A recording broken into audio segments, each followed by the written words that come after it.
Robyn's world collapses. Dayton speaks out, Kody under fire. For years, Robyn Brown was the controversial fourth wife in a house already bursting with tension. She came in late, bringing 3 children and a fresh new face to the aging reality series Sister Wives. Her tears became synonymous with the show. Her devotion to Kody was unwavering, and in time, her family became the last fortress, standing as the plural marriage system around them disintegrated. But that fortress has now crumbled. The collapse began quietly. A single post. A long confessional video by her oldest child, Dayton Brown, who had remained mostly silent throughout the years of family turmoil. He had never been a headline maker. He avoided the spotlight, rarely appeared in episodes, and didn't engage much on social media. And then one day he spoke. And everything changed. Chapter 1. The video that shook the family. The video was posted without warning. Just Dayton, sitting in a dim room, eyes tired, voice steady. His tone wasn't angry, it was exhausted. The title was simple, Why I Can't Stay Silent Anymore. Within minutes, it spread like wildfire across Reddit, TikTok, and Facebook fan groups. In it, Dayton said plainly, "There's been a lot said about my mom. Some of it true, some of it not. But the real truth, it's somewhere in between, and it's time I tell it." He began slowly, explaining how growing up in the Brown family wasn't the beautiful experiment producers had sold to the world. He described an emotional imbalance, where loyalty was demanded, obedience expected, and anything less was considered betrayal. But then he said the words that sparked a firestorm. My mom was not just a victim. She was complicit. And Kody, he was not a protector. He was controlling, sometimes scary. And I saw more than anyone knows. Chapter 2.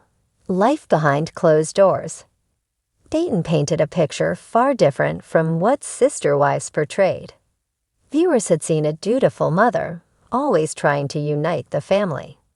They'd seen Robyn cry, a lot, and beg for peace, harmony, and understanding. But according to Dayton, the private Robyn was more layered. She believed in Kody completely, he explained. Not because she was brainwashed, but because she chose to. She made his voice into God's voice. Whatever he said, we were supposed to do.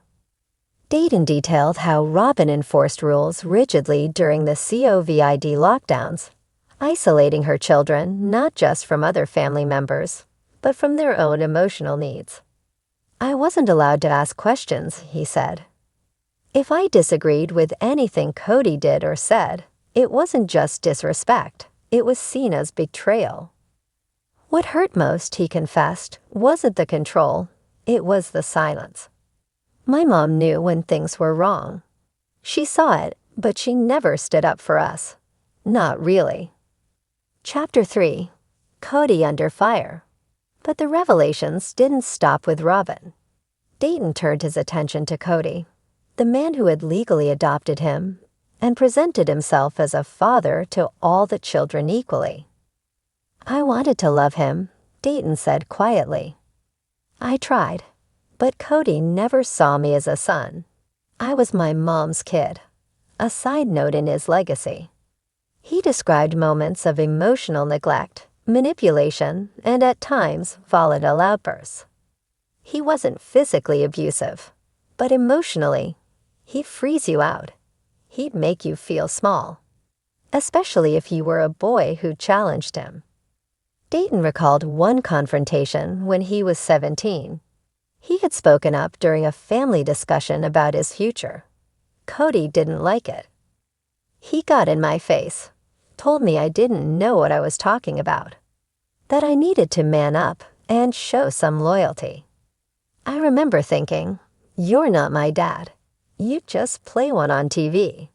He looked directly into the camera and added, if you ever wondered why I disappeared from the show, now you know. Chapter 4. Robyn's public breakdown. Hours after the video aired, Robyn was spotted outside her Flagstaff home by local paparazzi. Her face was pale. No makeup. Her eyes were puffy from crying. Tims ran the headline. Robyn Brown in tears after Dayton's explosive video goes viral. She refused to comment. So did Kody. But insiders began leaking details almost immediately. She's devastated, one source close to the family said. This wasn't just Dayton speaking out. It was her whole world unraveling in front of her. Robyn had always clung to the narrative that she was Kody's one true partner, that their bond was special, sacred, divinely approved. But now her own son had publicly questioned not only Kody's character, but her role in protecting him. The public's perception of her, already fraying after years of favoritism accusations, forums turned merciless. #JusticeForDayton began trending. Calls for TLC to cancel the show reached a fever pitch. Chapter 5. The Family Reacts. Christine Brown was the first to break the silence. In a cryptic but pointed Instagram story, she posted a simple quote. "The truth may hurt for a moment, but silence hurts forever," with a sunflower emoji. Gwendolyn Brown, Christine's daughter, took it further. On her live stream, she said, "I always knew Dayton was smart and thoughtful. I'm glad he finally said something. It takes guts to go against the Kody narrative."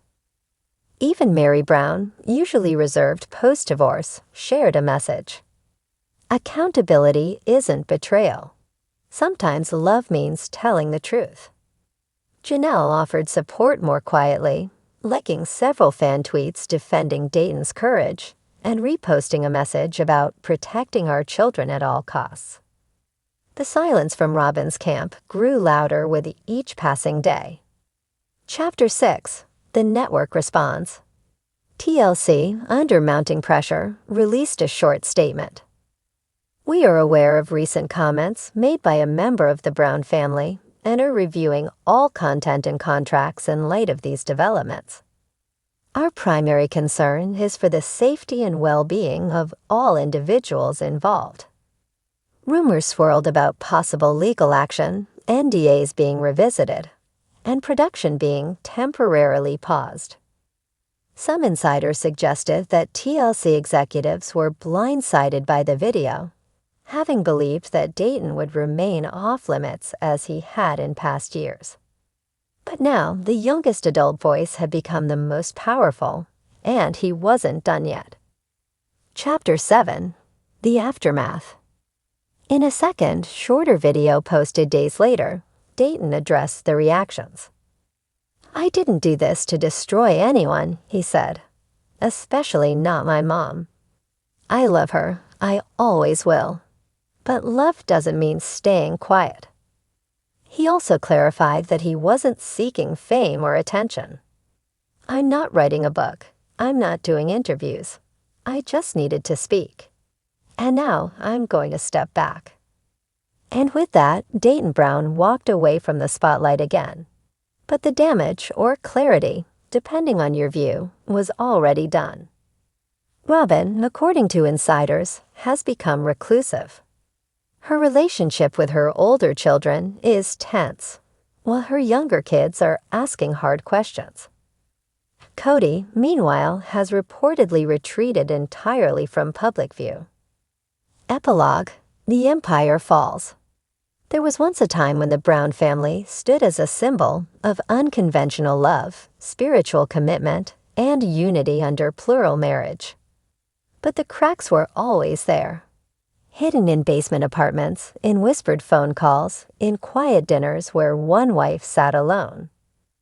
Dayton Brown, the child who said the least, finally said everything. And now the narrative has changed. No longer is Robyn the final wife, the emotional martyr, the last loyal partner. She is a mother who, in the eyes of many, stood by while her children were silenced, and allowed a man to become more than just the center of her life, but the center of everyone's control. As the dust settles, fans wonder if the show will return, if Kody will speak, if Robyn will ever respond. But Dayton, choked by control, he's finally free inside Kody's alleged abuse and financial demands. He once stood as the face of modern polygamy, long-haired, charismatic, laughing at the chaos of having 4 wives and 18 children. Kody Brown, the patriarch of TLC's sister wives, painted the portrait of a man called by God to live plural marriage. Fans were meant to see him as a symbol of spiritual devotion, a flawed but faithful leader navigating love, conflict, and togetherness. But behind the scenes, another version of Kody was taking shape. One that didn't laugh. One that didn't lead.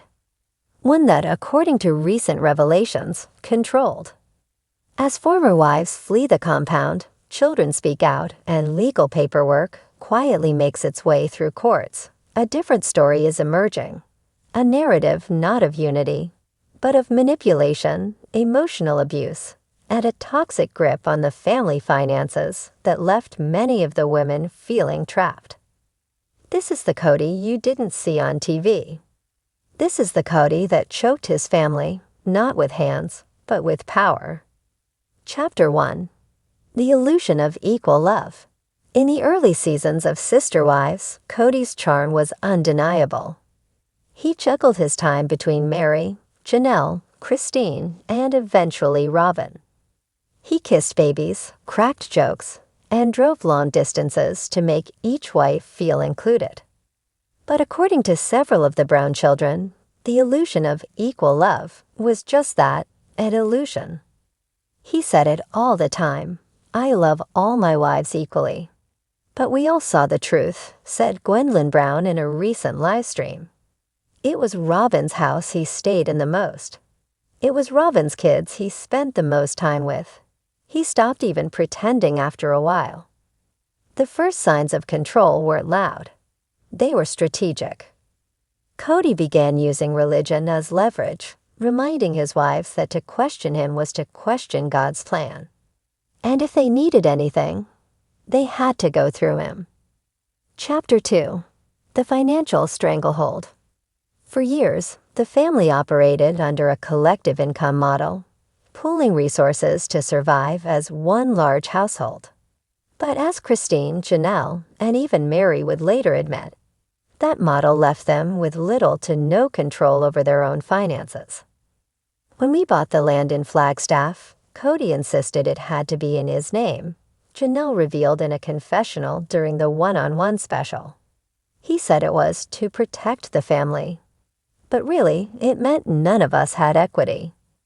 Christine echoed the sentiment, adding that during their years in Las Vegas, Kody convinced the wives to sign over financial decisions to him. He always acted like it was temporary, that we were just consolidating so we could buy more land, Christine said. But the money never seemed to go where we thought it would. It wasn't just about property, it was about control. When a wife needed money for groceries, Kody would ask for a detailed explanation. When kids needed braces or tuition, Kody hesitated unless it was one of Robyn's. Multiple sources close to the family confirmed that even Mary, who owed her own bed and breakfast, was pressured to contribute most of her income to the pot. But the pot, said Robyn Brown, was just Kody's wallet. Chapter 3. The Tipping Point. The breaking point came in 2021, during the height of COVID-19 restrictions. Kody instituted strict rules for visiting any household but Robyns, rules that Christine and Janelle found impossible to meet. He stopped visiting their homes. He refused contact with some of the children who weren't following his protocols. When questioned, he lashed out. He told me I was the reason the family was falling apart, Christine said in a later interview. That I wasn't obedient enough. That I was selfish. It was the first time she saw what she later recognized as spiritual gaslighting. He used God as a weapon, she said. Every time we questioned him, he told us we were breaking our covenants. Behind closed doors, Christine and Janelle tried to regain access to family funds. Christine wanted to move back to Utah. Janelle wanted to secure housing for her adult kids. Kody refused. He said no to everything, Janelle recalled, unless it benefited him or Robyn. Chapter 4. Allegations of emotional abuse. As the financial pressure mounted, the emotional strain exploded. Dayton Brown, Robyn's eldest son, shocked fans in a now-deleted video when he accused Kody of being controlling, intimidating, and emotionally abusive. He didn't have to hit anyone, Dayton said. His control was quieter, but it was just that Kody would weaponize silence. If someone defied him, even slightly, he would freeze them out for weeks. He wouldn't talk to you, wouldn't look at you. You didn't exist, Dayton explained. It was like walking on eggshells all the time. Several of the Brown children later echoed similar experiences. Madison, Janelle's daughter, hinted at deep rifts in a cryptic Instagram post. Sometimes the worst kind of pain isn't a slap. It's silence from someone who claims to love you. Even Mary, long considered the most loyal, eventually admitted in a podcast interview that Kody's behavior crossed emotional boundaries. He made me feel worthless, she said, not just unloved, unseen. Chapter 5. Robyn's silence and complicity. If Kody was the storm, Robyn was often seen as the shelter.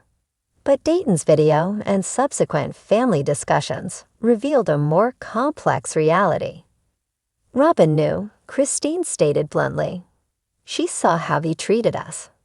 But she stayed quiet because her life was good.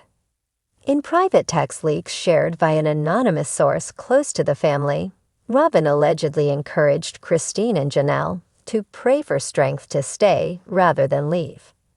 She believed enduring hardship was noble, said the source, even if that hardship was toxic. Fans began questioning Robyn's role. Was she a victim too, or an enabler? She wanted peace at any cost, Gwendolyn said, even if that peace was built on other people's silence. Chapter 6. Legal trouble and TLC backlash. As the allegations spread, the pressure on TLC mounted. #CancelSisterWives began trending. Former fans called for an investigation into the show's portrayal of polygamy and its failure to protect the women and children involved. A former crew member anonymously told Entertainment Weekly, "We saw things we weren't allowed to film. Kody's temper. Robyn's control over production decisions, but they made the show look like drama, not damage." Rumors swirled that Christine and Janelle were considering legal action to reclaim property and financial losses. One report from a Utah-based journalist suggested Christine had begun documenting Kody's financial control tactics long before she left. She knew one day she'd need proof, the source said. Chapter 7. The Fallout. By 2025, the Brown family is no longer a family. Christine is remarried. Janelle is independent. Mary has gone silent again.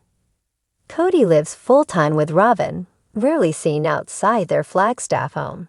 His once booming confidence has withered. The long hair is gone. The sparkle faded. He posted a cryptic message on Instagram before going offline entirely. The truth is never simple. The truth is never one-sided. But I've lived mine. But the damage is done. Public opinion has shifted permanently. The man once seen as a bold spiritual pioneer is now viewed by many as a symbol of emotional manipulation and patriarchal control. Epilogue, a legacy rewritten. In the end, Sister Wives was never just a show. It was a social experiment. A public document of one family's pursuit of something greater, unity, faith, purpose. But the truth, as it unraveled, was darker than anyone imagined. Kody Brown didn't just lose his wives. He lost their respect. He lost the trust of his children. He lost the narrative. And now, in the wake of financial betrayals, emotional abuse allegations, and a crumbling public image, the man who once claimed to lead a family blessed by God stands alone. The control he clung to so tightly, it choked everything that mattered.